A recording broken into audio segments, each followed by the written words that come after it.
नाज़रीन, मियाँ ताहिर हाज़िर खिदमत। इस वक्त जो सबसे बड़ा सवाल है तमाम जहनों में वो ये है कि इसराइल ईरान जंग का क्या बनेगा, आगे क्या होने जा रहा है, क्या जंग बंदी होगी, अगर होगी तो किन शराइत पे होगी, किस तरह से हो सकेगी, और फिर ये कि क्या इसराइल अपने मतलूबा नताइज हासिल कर सका, अमेरिका इस जंग में शामिल है, शामिल होने जा रहा है या नहीं होगा। तो ये हैं, इसका जायज़ा लेते हैं। तो सबसे पहले तो ये जो जंग है वो जारी है और इसराइल अपने हमले कर रहा है और ईरान अपनी तरफ से हमले कर रहा है। फ़र्क क्या है? फ़र्क ये है कि इसराइल को जो उसका दावा है कि उससे ईरान पर फ़ज़ाई बरतरी हासिल है, वो बिल्कुल गलत साबित हो गया है। वैसे भी गलत है, टेक्निकली वो सही हो ही नहीं सकती थी, क्योंकि उसे 1000 किलोमीटर 1500 किलोमीटर दूर से उसके जहाज़ों को उड़ के ईरान के ऊपर आना पड़ता था। जब एक कोई भी जहाज़, दुनिया का कितना भी बड़ा जहाज़ हो, एक और जहाज़ बन रहा है, उसकी कैपेसिटी होगी, लेकिन वो तो अभी बन रहा है, और कहाँ बन रहा है इसकी तफसीलात फिर कभी बताऊंगा। लेकिन जो इस वक्त F-35 है या F-16 है जो इसराइल के पास है, F-15 है, जदीद जहाज़ हैं उसके पास, उनकी ये कैपेसिटी नहीं है कि वो इतना लंबा फासला भी तय करे और फिर वो ईरान के ऊपर कई परवाजें करके अपने मकासद को हासिल करे। तो अब वो आते हैं 1000-1500 किलोमीटर दूर से, और वो एक बेशक अलहदा एक टैंक लगा के आते हैं, और उसका उनको नुकसान भी हुआ। जब अलहदा टैंक लगाया F-35 के साथ, तो उसकी जो स्टेल्थ सलाहियत थी, यानी कि छुप जाने वाली सलाहियत राडार की नज़र से, वो ख़त्म हो गई। तो ईरान के जो एयर डिफेंस सिस्टम जिसको उसने हैक किया था, वो जब दोबारा बहाल हुआ है तो उसने उसको पहचानना शुरू कर दिया और उसको उन्होंने हिट किया और F-35 गिरे। अब ज़ाहिर है इसराइल नहीं मान रहा, ईरान को चाहिए कि उसके सबूत जल्द अज जल्द सामने लाए। अब अगर फर्ज करें नहीं भी गिरे, तो ईरान के जो जहाज हैं वो आके वो काम नहीं कर सकते जिसे फ़ज़ाई बरतरी कहा जा सके। तो इसलिए ईरान अपने मकासद अभी तक हासिल नहीं कर सका। जब तक आप जो उसके मकासद में शामिल है, जब तक इसराइल जो है वो उनके एटमी रिएक्टर्स को, और जो जहाँ पे उन्होंने अपनी जो एटम बम बनाने की जो भी उन्होंने अपनी इंस्टॉलेशन है उनकी, उसको भरपूर तरीके से निशाना नहीं बनाता, यानी कि उनको बॉम्ब से उड़ा नहीं देता, तो ये मकसद तो उनका हल नहीं होगा। दूसरा मकसद उनका था कि वो वहाँ रेजीम चेंज चाहता था, यानी कि वो जो हुकूमत इस वक्त जो लोग कर रहे हैं उनको वो चाहता था वो कि वो फारग हो जाएं। अब एक मामले में तो किसी हद तक उसने एडवांसमेंट की है, मसलन उसने जो अंदर जो जासूसी का नेटवर्क एक अरसे से बना रखा था, उसके ज़रिए उसने क़यादत को एलिमिनेट किया है। लेकिन ये देखें कि उनके एक वो हाजीज़ादा थे, उन्होंने अपने एक इंटरव्यू में कहा था कि हमने अपना सब कुछ अगली नस्ल को मुंतकिल कर दिया है। तो वो उनकी जो ईरान की जो कैपेसिटी है हमला करने की और मुड़ के हमला करने की, उसमें कोई कमी नहीं आई उनकी। बेशक उन्होंने आज भी 2 शहीद कर दिए उन्होंने, पासदारान इनकलाब के चीफ और डिप्टी चीफ, लेकिन उसमें कोई कमी नहीं आई। ना ही उनका कोई जो एटमी रिएक्टर है वो तबाह हो सका है, फर्दो है या एरिक है, उसको कोई नुकसान नहीं। नेतन्स में जो है वो कहते हैं उसको हमने नुकसान पहुंचाया है, लेकिन वो भी कोई अभी तक साबित नहीं हुआ।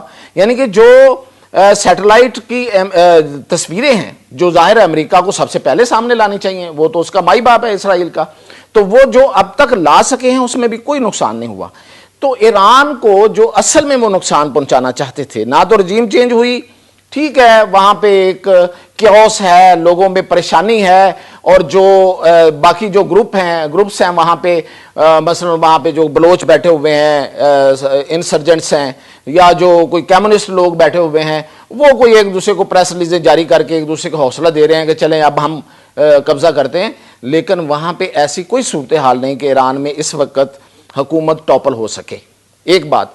दूसरा, मैंने बता दिया कि उनके जो फैसिलिटीज हैं उनको भी कोई नुकसान नहीं पहुंच सका। इसलिए ट्रंप की जो कॉलें और उधर से कॉल्स आई, और उधर से फिर उन्होंने शहजादा मोहम्मद बिन सलमान को भी लिया और बाकी लोगों को भी उसमें उन्होंने शामिल किया, रशिया को किया। तो ये बेसिकली कोशिश थी कि ईरान जो है वो वन साइडेडली माफी मांगे और मुज़ाकरात पे आ जाए। ईरान इस पे नहीं आया, तो अब उन्होंने दोबारा से एक अब मैं आपको बताता हूं कि अब क्या कर रहा है अमेरिका। अमेरिका ने अब दोबारा से डराने के लिए वहां से उसने KC-135 यानी कि ऑयल टैंकर जो उड़ रहे हैं, हवा में उड़ते हैं, जो जहाज़ों को फ्यूल देते हैं ऊपर फिजा में, वो उसने भेज दिए हैं को बड़ी तादाद में अमेरिका से। और उसका मकसद ये है कि जो इजरायली तैयारे आएंगे वो वहां से फ्यूल लेंगे और फिर वो दोबारा से बमबारी करेंगे। लेकिन एक बात तो तय है ना कि जब तक वो बॉम्ब इस्तेमाल नहीं होते जो उन बनाए हुए रिएक्टर्स को तबाह कर सकें, जाहिर है ईरान को पता था ये सब कुछ कि ये हो सकता है, तो उन्होंने अपने जो रिएक्टर्स हैं वो बड़े महफूज मुकामात पर बड़े ऊपर सख्त कंक्रीट डाल के 90 और 100 मीटर, कुछ लोग कहते हैं कि कंक्रीट ऊपर है, और कुछ वो गारों के अंदर और पहाड़ों के अंदर उन्होंने बनाए हुए हैं। तो उसको जाके उखाड़ना ये B-2 और B-52 के अलावा किसी के बस की बात नहीं है। ये भी नहीं कहा जा सकता कि वो मुकम्मल तौर पे कर लेंगे। उनके बारे में ये कहा जाता है कि उन्होंने किया था, मसलन कहा जाता है कि तोरा बोरा में अफगानिस्तान में जब उसामा बिन लादेन के खिलाफ ऑपरेशन, अलकायदा के खिलाफ ऑपरेशन हो रहा था, तो वहां उन्होंने वो बम मारे थे। अब वो तो एक पहाड़ी सिलसिला है, वहां उन्होंने बम मार के क्या कर लिया था किसी को कोई पता नहीं। उस वक्त ना कोई तस्वीरें बनती थी, ना ये अपने इमेज जारी करते थे। अब भी अगर फर्ज करें ये B-2 और B-52 ले भी आते हैं तो कौन कहेगा कि भाई वाकई इन्होंने तबाह कर दिए हैं, तो बाद में पता चलेगा। तो ये जो इनकी इस वक्त की परेशानी है, मैं ये बता रहा हूं, ये परेशानी ईरान में तो है ही है, इसराइल में भी है, लेकिन सबसे बड़ी परेशानी जो है इस वक्त अमेरिका और उसके इत्तेहादियों में है कि वो मकासद हासिल नहीं कर सके। तो इसलिए अब अगर मुज़ाकरात होते हैं तो ईरान बराबर की जगह सतह पे बैठ के इनसे मुज़ाकरात करेगा। और दूसरी बात ये कि बाकी जो रह गया कि इस ईरान की जो ये जंग है, इसके बाद अब मज़ीद मैं आपको बताऊं कि जो ईरान की सलाहियत है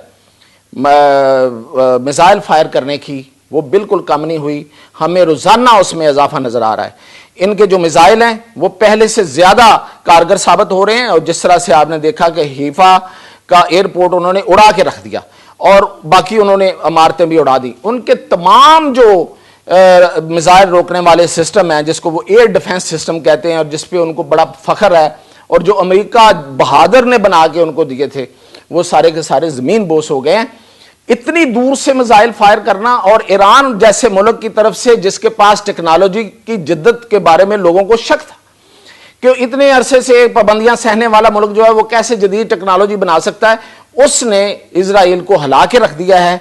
और इजराइल इतना सा है, 1200 किलोमीटर का इजराइल है, और आप देखें उसके मुकाबले में ईरान कितना बड़ा है। तो ईरान के पास सलाहियत हमला करना, हमला करके पीछे चले जाना ज्यादा है, उसके पास ज्यादा रकबा है, वो ज्यादा अच्छे तरीके से जंग लड़ सकता है बजाय इसके कि इजराइल लड़ सके।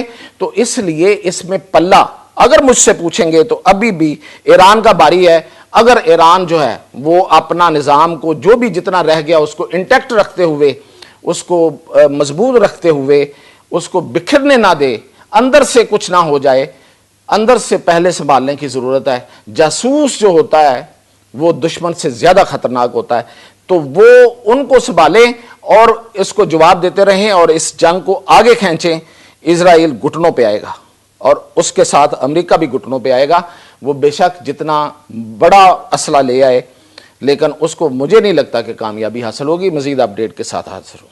YouTube पर गूगली न्यूज देखने के लिए youtube.com की सर्च बार में गूगली न्यूज TV टाइप करें। गूगली न्यूज के पेज पर सुर्ख रंग के सब्सक्रिप्शन वाले बटन पर क्लिक करना ना भूलिए। YouTube पेज पर अपलोड होने वाली वीडियो से बाखबर रहने के लिए बेल आइकन पर क्लिक कीजिए। आपको हर नई वीडियो के बारे में नोटिफिकेशन मौसूल हो जाएगा।